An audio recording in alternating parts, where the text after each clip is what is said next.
It's one of the most distinctive buildings in the world, but it's losing part of what made it famous. After decades of work to keep the Leaning Tower of Pisa in Italy from toppling over, scientists discovered this week that quite the opposite is happening. Seth Doane has the story. Tourists have been using cameras and the power of perspective to push up the tower, at least as an illusion. But engineers have been at work for about 2 decades to actually stop the famed Tuscan bell tower from leaning. Now it's stabilizing and straightening just a bit. The 186-foot Leaning Tower of Pisa is tilting 1.5 inches less than it was about 2 decades ago.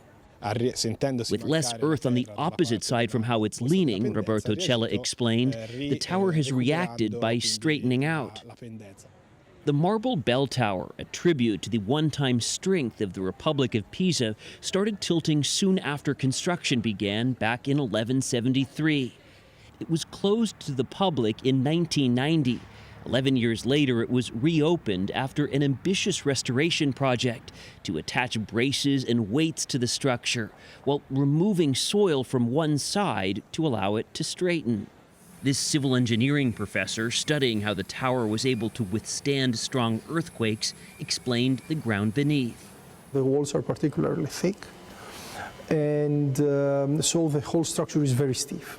And the third characteristic is the particularly soft ground, because the place used to be a river that doesn't exist anymore. In fact, the word Pisa is ancient Greek for marshy land.